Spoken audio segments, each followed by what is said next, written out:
Good morning, everybody. Thanks for being here, and thanks to the MidCamp team also for having me here. I'm going to talk a bit this morning about my shift from a developer into a manager, what I've learned along the way, and what you may be able to take away as well if you're considering such a move. So to get started, I work for Gravity Works. We are an agency that started in Lansing, Michigan, where I'm also based, and we have built websites and mobile apps since 2009, mostly in Drupal.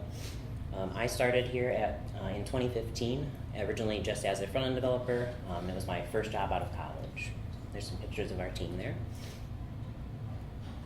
We're a consulting agency, so we work with a number of clients across different industries, folks like high school athletic associations, transit agencies, higher education, legal aid.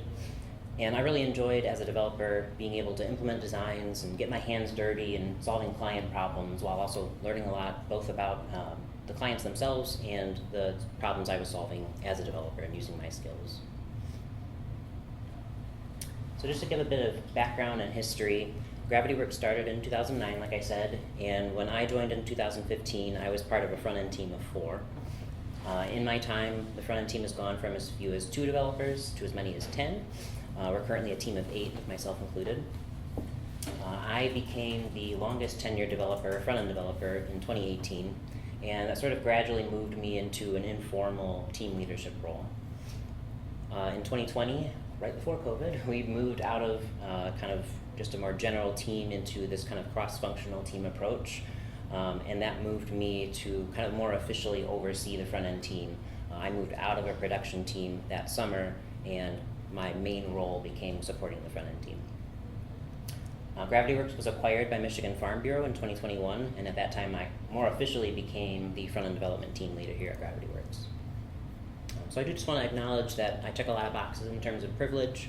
I'm at a consultancy instead of a product team, and work is just a lot different today than it was a decade ago when you think about things like remote work and AI.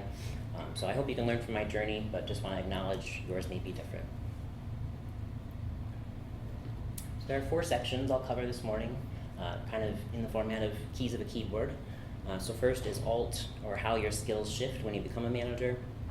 Second is Delegate, or really delete and return, letting go of tasks while letting others learn and grow. Third is Control, focusing on systems over tasks and processes over quote-unquote hero work. And then lastly is Escape, taking care of yourself so that you can also take care of your team. So moving into our first section, what changes when you go from being a developer to a manager? How are your responsibilities different, and how does your measure of success change? So when I was in 2nd grade, I was, for reasons I don't quite know, featured in my town's newspaper as a class act. My teacher's quote that Kurt strives to do his best has always stuck in my mind, for better or worse. I've always tended to kind of be that high achiever, problem solver, get things done type of person who likes to solve problems, often independently. And I think a lot of those traits are good for development, but management means having to let go of some of that and striving for my team to do its best, not just myself. Bringing my role to be guiding the team through my leadership. And so one of the earliest lessons that I took away was that what I had done when I changed my role was not a promotion, it was a lateral move. I needed different skills in order to succeed as a manager than what I had relied upon as a developer, and my job now had a new definition of what it means to do my best.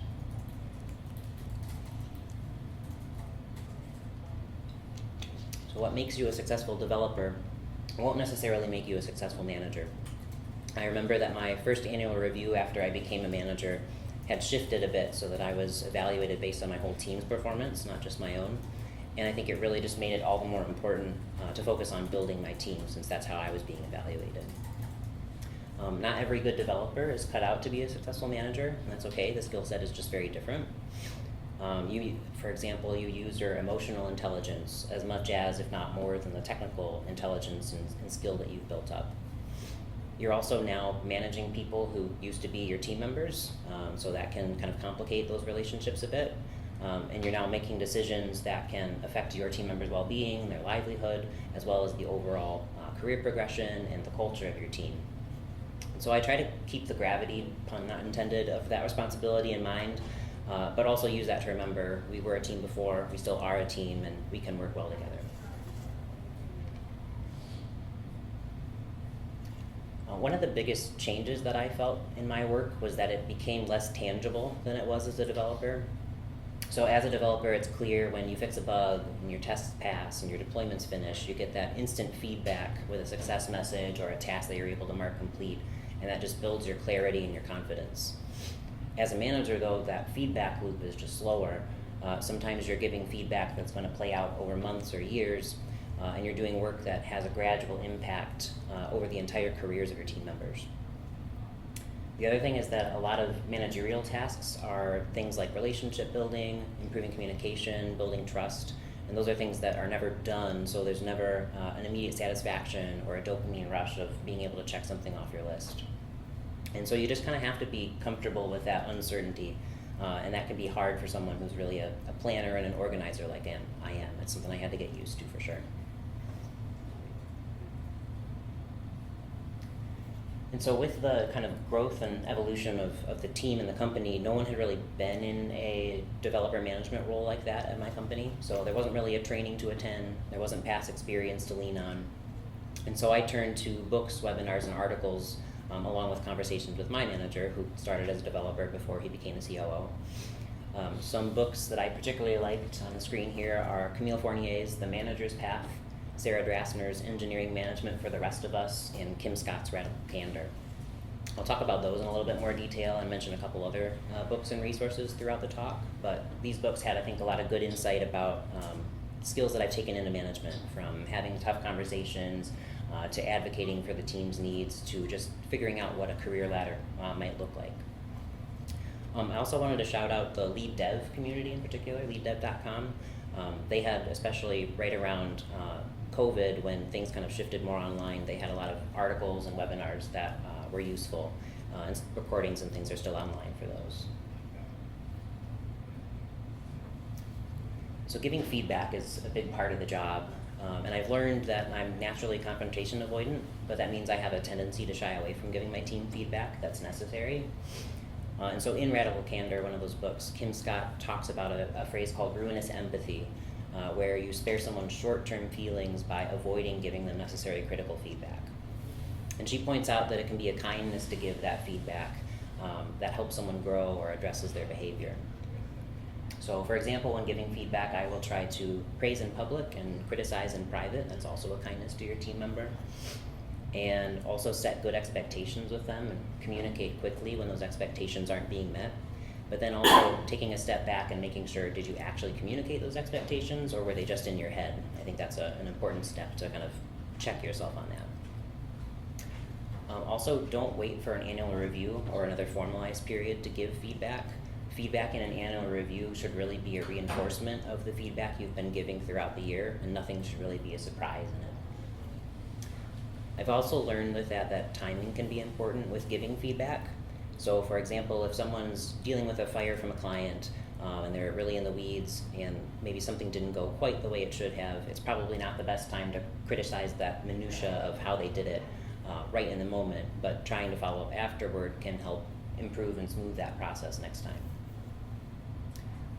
I also find multimodal feedback really useful, and by that I mean I will often address something in a call that then gets followed up in writing, or vice versa. I'll send out a note and say, let's talk about it in our next team meeting. Also with feedback, don't forget to celebrate wins as well. Talk to your team about what kind of recognition they prefer. Not everyone likes a big public spotlight on them, but a quiet thank you can also go a long way, and make sure that they aren't just hearing from you when something needs to be improved. So overall, I think all those practices really increase trust with the team. It helps them grow by giving them that feedback, and really overall just helps your team produce stronger results. Another part of giving feedback is managing performance issues on your team, and that's certainly something that I wasn't really doing much of as a developer, anything more than, say, comments in a pull request. I liked this from industrial psychologist W. Edwards Deming. He has the 85-15 rule that says that systems are often to blame 85% of the time for issues, rather than people that are maybe only for 15% of those. So before managing individual feedback, just make sure that there aren't systemic problems that you can address first, whether that's improving communication, improving processes, things like that. Remember too that not everyone wants to be a rock star, and that's okay. Do they just want to do good work and go home? Do they want to specialize in one area in particular? It's unfair for you to expect your team members to all kind of follow in your footsteps and go from that development to management path. And in the same vein, not everyone wants to be a manager. Like I said, it's a different set of skills, and that's okay too. There's an ability to find career progressions that let good developers who are uninterested in management still continue to grow and have a career progression at the company, whether that's giving them ownership over a wider part of a project, letting them lead that planning process, giving them the opportunity to evolve their skills into, say, back-end dev or DevOps, maybe shadowing you if I do pairings with a developer. They are interested in that part of my role, but not necessarily things like performance reviews. So with all that in mind, when you are managing performance, I think it's important to just make sure that you're giving clear, continuous feedback and setting very clear expectations, including what needs to change, by when, and how you will address and gauge whether those issues have been addressed. With that, I found that even when team members are unhappy about having performance-related conversations, they're never particularly fun conversations to have, but I found they've been appreciative at least when those conversations come with clear expectations and an obvious understanding of how we'll know when something has been satisfactorily addressed. And the other side of that coin, remembering too that you're kind of punishing your high performers by not helping your low performers improve, because your high performers are being saddled often with that extra work. So avoiding ruinous empathy, like we talked about, is really important to have those tough but necessary conversations.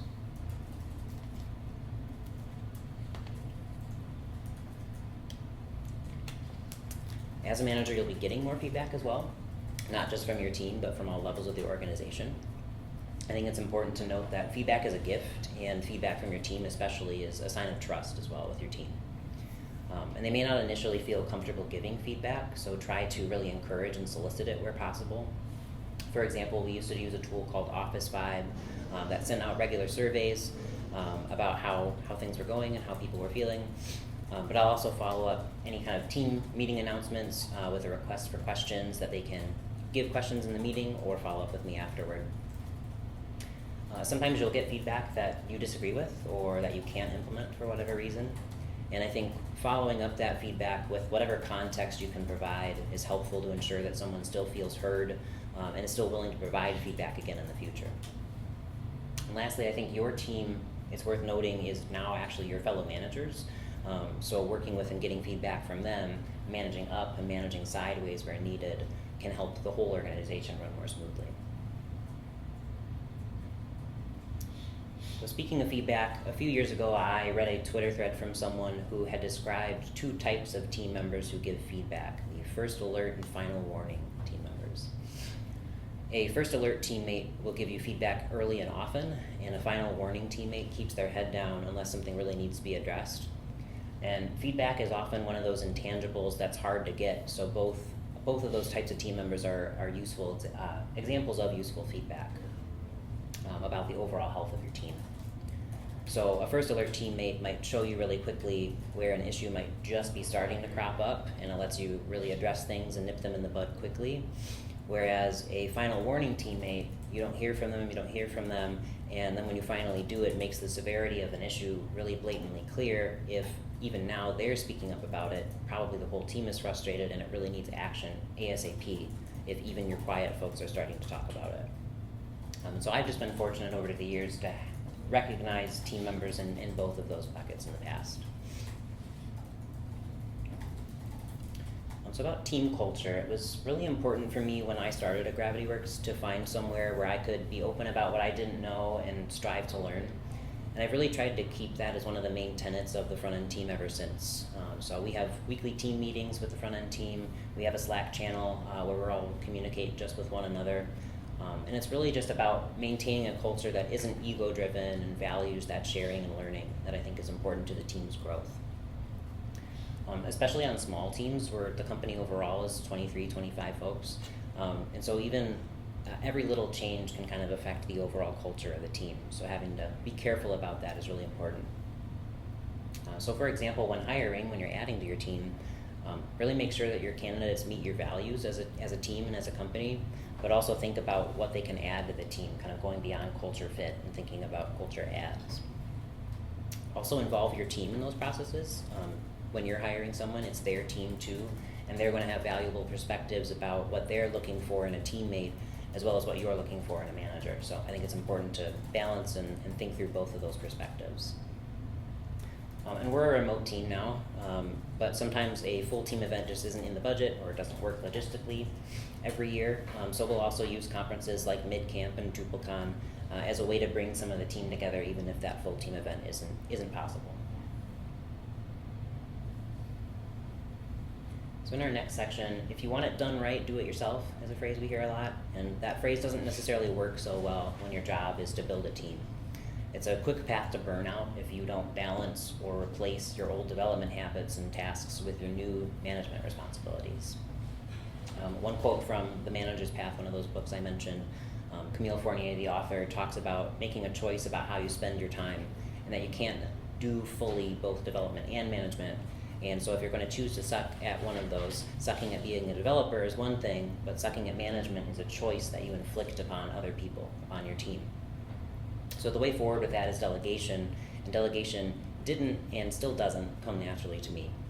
So it's something I definitely work on. But early on, I think one of the things I thought about coming into this position was I was also worried about becoming ineffective by not being in the code all day, every day anymore.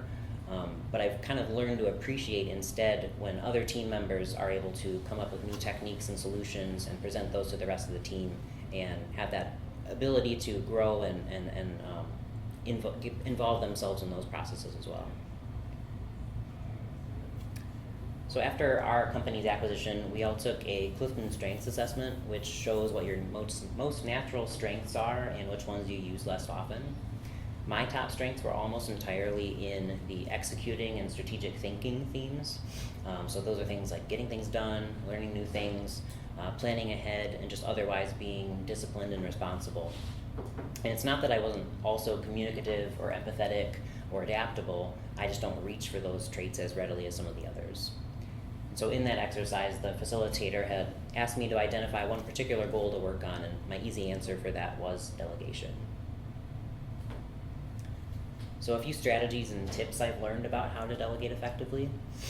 First, don't just hand off a task and wash your hands of it. It's still your responsibility to make sure that your team member has the information they need to be successful and to follow up about it. Make sure it's clear why the task is being handed off to them. For example, is it to help them learn something new? Is it for them to start taking over a routine process? Is it to level up with a growth opportunity? Just having that context is helpful. To help free up your own time, consider handing off tasks that you've mastered. Give them to someone else as an opportunity for you to master those processes as well. And I think what's helpful with that is documenting what you've learned, what your processes are, so that others can take after you. Another book I read called The 1 Minute Manager Meets the Monkey talks about this process of reverse delegation and that you want to avoid that. So in that book, the monkey is a task that gets passed around between you and your team member, and it stays on your back when it's your responsibility to do. And when a team member gets stuck with something that's been delegated to them, they have the monkey on their back. You keep it from getting back onto your back by ensuring that you coach them through the task when they're having trouble, instead of just taking it on and solving it yourself. So we'll talk more about that in a moment. But also, as a manager, there's work that you are uniquely suited to do, and work that I'm doing more often these days.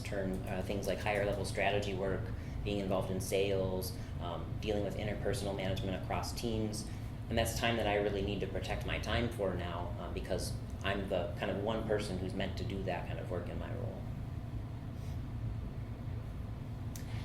So part of that too is that I had to get more comfortable with delegating tasks that weren't perfectly planned and make them growth opportunities for the team, knowing that I'm passing off something that isn't exactly laid out of how they're going to approach it, and let them fill in the gaps and problem solve and grow as well.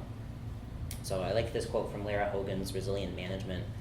She said, "The best gift you can give your teammates is a messy, hard to measure, unscoped project. This kind of project creates the biggest opportunity for someone to grow as a leader." And I think when you hand that task off, like I said, providing that context helps a team member understand why that work is coming to them, and I think helps push them for success. You know, they have kind of something to prove almost.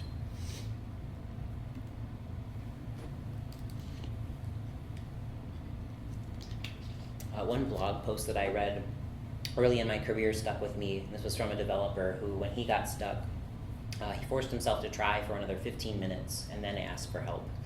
And I took to that as a developer. It was a practice that I tried to keep in myself, but I've also taken that into my management role as advice for my team.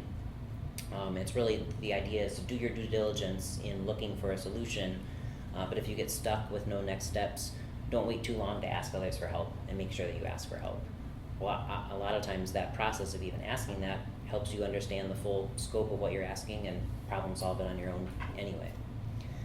But in that process, in the interest of building up the skills of the whole team, I try to recommend that they ask the rest of the team first rather than just coming straight to me with that question, because I can then use that as a signal that if the full team struggles to provide an answer to the person who asked the question, it's an area that we can all grow as a team, and so then it gives me an opportunity to look for additional resources, talk through it in a meeting with a full team, things like that. So I've been kind of skeptical, admittedly, of the idea of the 10x developer that was pretty popular and talked a lot about a few years ago. I feel like usually that type of developer is kind of the move fast and break things, really ego-driven type of developer. I do see my management role as being somewhat of a force multiplier, though, that by empowering and helping my team move, it helps us all move faster than we would on our own. So on certain projects, just depending on size and complexity, I will have weekly developer check-ins scheduled to help work through problems with the developers and the team, whether that's problem solving on requirements or bringing in past experience from past projects that had similar problems. And then on other projects, smaller ones, less complex ones, things that have just small ad hoc things that pop up once in a while, I will leave time on my calendar for those ad hoc pairings that developers can go to my Calendly, book a pairing for whatever length of time they need.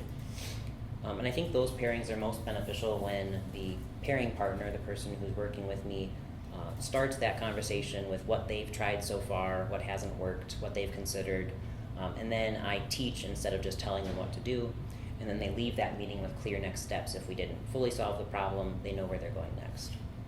And I think that actually comes from my experience as a writing consultant at the MSU Writing Center at Michigan State. The idea with that we really talked about as consultants was that we were making better writers, not better writing. So instead of just fixing the short-term problem, we're setting the team better, setting them up better for the future. So there are a few different types of delegation strategies that you can use in different situations. First is mentoring, sharing your own experience as background for a new problem. It's a lot of kind of eyes front talking and lecturing almost. But I'll use that when sharing work that I or someone else on the team did in the past as just an example for someone to pick up on, as a reference point, or to just point them toward inspiration. Second, and I think the one I use most often, is coaching. And that's more open-ended, that's guiding, it's asking questions, and waiting for that pairing partner to come to conclusions instead of just giving them answers directly. I think sometimes they feel like they're being quizzed almost, and that's really not the intent. It sounds like it sometimes, but the idea is to help them get that critical thinking skill and researching and all of those good things that are important to their growth. Third is sponsoring, recommending someone for a growth opportunity. That's often going to be something that's high visibility or it's more technically complex, that provides a growth opportunity and a chance for them to build their skills. One note here is that from Lara Hogan's Resilient Management, she also mentions that underrepresented employees are often over-mentored and under-sponsored. So when you're able to really think about being able to give them a platform and then that support that helps them grow and shine. So I talked about setting up better writers instead of better writing. How do I approach that setup for my team to succeed? How do I use my time effectively to help build and support the team without micromanaging them or getting in the work of myself and really bottlenecking that work? Part of that process, I think, is just doing less direct work on my own than I used to. Or if I am doing direct client work, I try to pick smaller, shorter term projects that I can move in and out of. But I think the larger part of that is setting up systems that help my team do good work without me getting in their way. So I think delegation is really about loosening control over the work being done. And when you do that, you can't necessarily control your outputs from your other team members. But I think you wouldn't really necessarily want to either if you want to encourage fresh thinking and innovation from your team. You also can't control emotions, so how people react to communication that you give, how they react to change, how they react to their work, that can all be unpredictable, and we're all human, so that should be okay. In the same way, you can't tell people what their opinions are on that communication or the solution for work, but I think really a healthy team encourages differences of opinions and offers a safe place to debate and determine the best path forward. Lastly, at a consulting company, we work with a large number of clients, and sometimes there's going to be fires that come in and disrupt the day, and that's just another thing that we can't control. Sometimes that's going to happen, and we need to be adaptable and work around that when it happens. So a way to provide some control without micromanaging is to introduce processes and systems for the team to use. I think that also is nice for me, being the type of planner and organizer that I am. It's a good use of those skills that I used a lot as being a developer. It also kind of helps in some cases to help me stay on top of technical advancements without tying myself up in a client's work that might be time sensitive or otherwise important that makes me a bottleneck if I don't get through it. So for example, we've been improving our starter setup for our new sites. We're now using a set of Drupal recipes instead of the more complex distribution that we had been using before. And so I've been spearheading that process in my professional development time each week, where it's something that I'm able to help move the team's processes forward without holding up a lot of work that might be happening otherwise.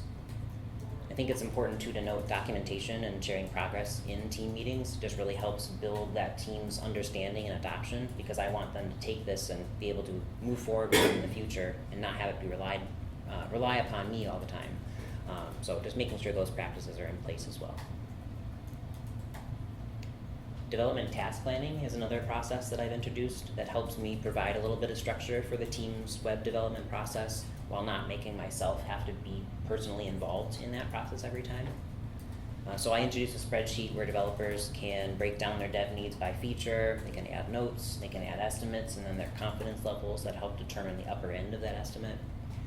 So it helps them do a lot of planning and early thinking that I think helps save us time in the end. But we found project managers also like this because it helps them know the work is being broken down and planned, and then they can use those estimates to schedule the work. All I did was build a system and show people how to use it. It's really the team that ran with it and makes it successful. I also like using the Eisenhower matrix to help guide what I spend my time doing. And that breaks down work into 4 quadrants based on whether the work is important and or urgent. So work in that first upper left quadrant is work that's both important and urgent, and that's work that I should focus on completing right away. In the second quadrant is work that's important but not urgent, and that's work that can be scheduled and can be more flexible on my calendar. The third quadrant has work that is not as important but it is urgent. That's often good work to delegate out to your team, who will have more time for that kind of work. And then the fourth quadrant is work that's neither important nor urgent, and that might be work that you might consider dropping altogether if it's unnecessary. Sometimes I think just everything starts to feel urgent and important, especially in the role that I'm in, so this framework really helps me kind of take a step back and scrutinize whether that's actually true, and then just helps me be a little bit less overwhelmed sometimes. And I will just note, this is a system, not everything will fit so neatly into those boxes, does anything. So another thing to think about is prioritizing tasks that are uniquely yours to do are kind of things that should go in that important, in those upper half of that matrix. So to help address that work that's in that upper half of the matrix, I try to protect some maker time, but have shifted to spending more of my time in manager time than I did as a developer. So I will block off time on my calendar for work that I need to complete myself, work that's in that upper left quadrant, and then that work that I'm uniquely suited to take on, but I do try to keep that to a minimum. I try to block time off each week for professional development. That helps make sure I grow, whether that's as a manager or in development skills. But to help with work that I'm delegating, I try to make sure, like we said, that I document routine processes and tasks that can be delegated, and then share that information in writing and through team meetings. And then, as we mentioned, I have check-ins with the team and leave some slack in my schedule too for unplanned team needs that might pop up.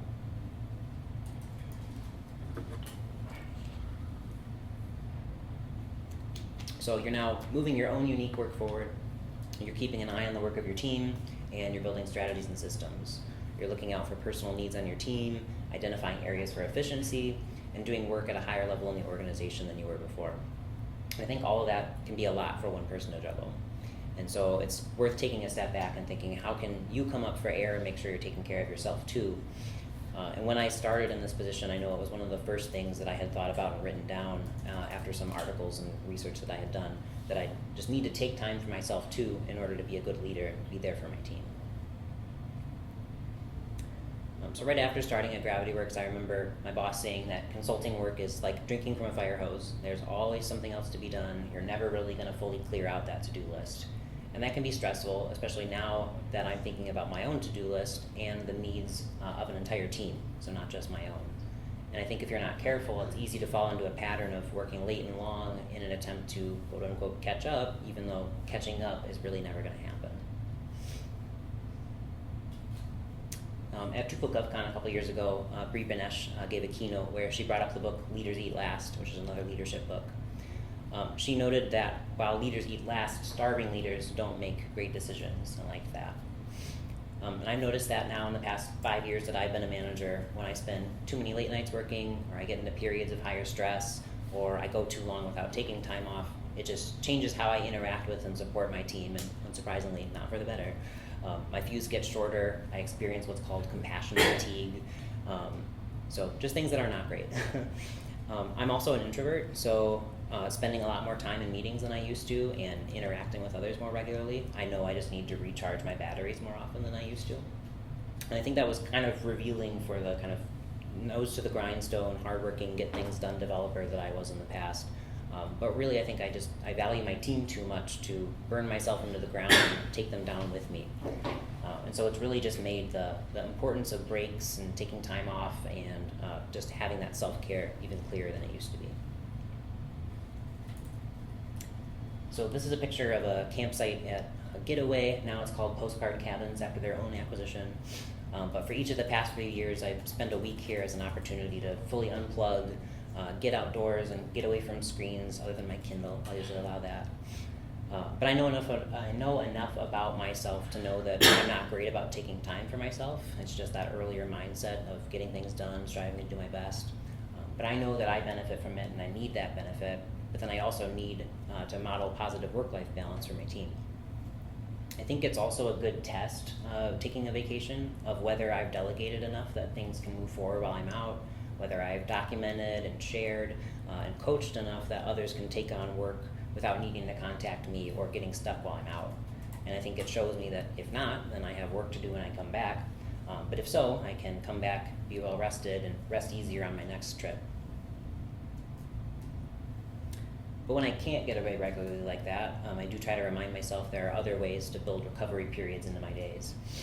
So I got a guitar last year. I try to practice guitar over my lunch break. I bought an indoor bike in January just to give myself a workout and a chance to get away from my desk. I never go too long without a Lego set. I watched all of Survivor last year. And even when working with Drupal after hours on side projects, I think those are a good low-risk way to try new things and keep up with advancements in tech. The other nice thing is that when you're your own client, you can kind of do whatever you want with those projects. But I've noticed that with all those things, that helps recharge my batteries as well, and just gives me a chance to kind of recover a bit. So overall, I just try to give myself some opportunities to quiet my work brain a bit, distract myself from those things, touch some grass, and come back and tackle those big problems at work with a bit of a clearer head. So in summary, if you're a developer who's coming into a manager position or considering that, first understand it's not a promotion, it's a role change, and learn what's different about it, what kind of different skills you'll need, and whether that's something you're interested in. Second is lean into delegation, trust your team to execute, and support them through coaching where you can. Third is add systems and processes to help with guidance and oversight rather than micromanagement. And then make sure you put your own oxygen mask on first, sustain yourself, and then support your team. So thinking back to that second grader who strives to do his best, he still can, it's just really for the sake of his team, not just himself. So with that, you can find me on LinkedIn. Our company is at gravityworksdesign.com, and it looks like we have a few minutes for questions, but otherwise, thank you.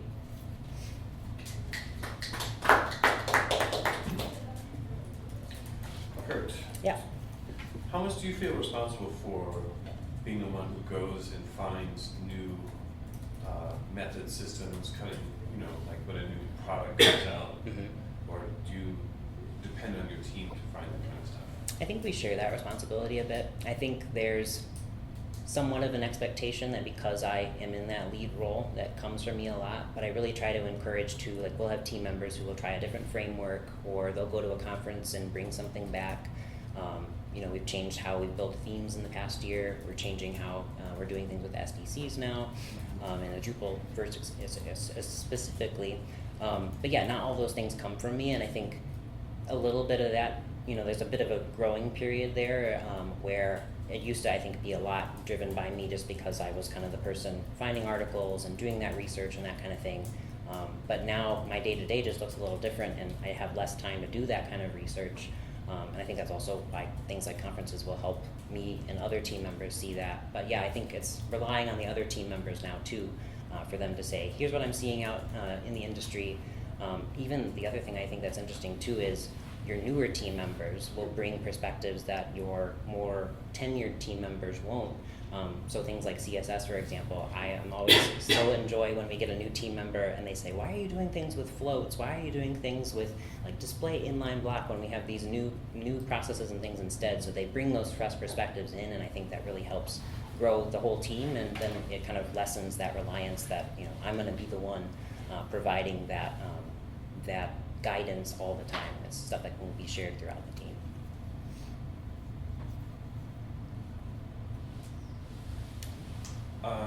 You also talked about support with the mentoring, coaching, support model. Do you have like I don't know how big your company is, it doesn't sound like it's too big, but do you have like a workforce development program? Are you doing anything to find junior devs to keep, you know, don't let your team age out? Sure, yep. Yeah, we're about 25 people or so now, and 8 front-end developers. We don't really do anything in particular with that. It's always something I've been interested in. I know I see some conversations in the Drupal community about trying to initiate some of those programs. But I think one of the things too that I think about when hiring is I do try to look for a lot of times those either entry-level or second career developers who are, you know, we've got people who've come from teaching, we've got people who come from customer service, and those are a lot of skills that, like, we can build the tech skills, we have the communication and the skills that are important to that agency work too that are also important. So just thinking through about how we can kind of hone those aspects, build the technical processes, and then also from our team members, also relying on them to, you know, the onboarding process doesn't just live with me anymore either. It's parts where we can, you know, pair with another developer, help them level up in that way too. So yeah, just a few things there where we kind of try to improve processes and consider things differently each time we hire. Thank you for the question. At what point during your time as a developer did you realize you wanted to become a manager? Or was it something you fell into, or like what was the story there? Yeah, good question. Yeah, it did. I mean, it was sort of out of necessity, but I think it was a kind of gradual period where I became the longest tenured, I guess, front-end developer, and then there was kind of a 2-year period where we kind of said, okay, let's change the whole company into this cross-functional format, and then eventually when we got acquired, there was kind of that need for that management layer.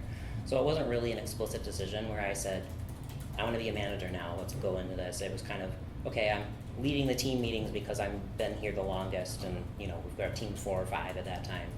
And overall, I think kind of said, okay, eventually we get to the point now here where we're building that management layer. It makes sense for me to be in that. So yeah, it wasn't necessarily an explicit decision, but one that I did fall into a little bit. But I think I've tried to embrace it. I've tried to say that, okay, like I have with writing consultants with Boy Scouts back in the day when I was a patroller, a troop leader, just building on those experiences and saying, okay, yeah, maybe I could do this in my company context as well. Did you say your company got acquired by a government agency? It's an insurance agency. Insurance agency, okay. Yep. It sounded like it was a government. Yep. Any other questions? Do you have have you moved to a position where you're doing a lot more client interaction? Are you doing any sales, like proposal writing and stuff like that? Yeah, we have an account executive now who will do a lot of the proposal writing, but she'll often ask for someone to weigh in on the technical aspects of things, weigh in on technical pricing, or when they need somebody to come do a technical demo. That's part of the work that I feel now is part of my job description these days. Because the other thing too is you want to be careful not to bring your whole development team into that. They're the ones who are getting the billable hours done, getting the projects out the door, and so I will often, do a little bit of talking to the team about what pricing might look like, look at estimates from past projects and that kind of thing. But yeah, the sales part of that is stuff that I am definitely more involved in than I used to be. Client interaction, sometimes developers who are in those client projects will often be in those meetings, but say early on when we talk, what's your CMS strategy, or we're going to do Drupal or WordPress, what are we considering with like this custom functionality, those kind of things might be where I get involved, especially early on in the project lifecycle too. Cool. All right, thanks everybody.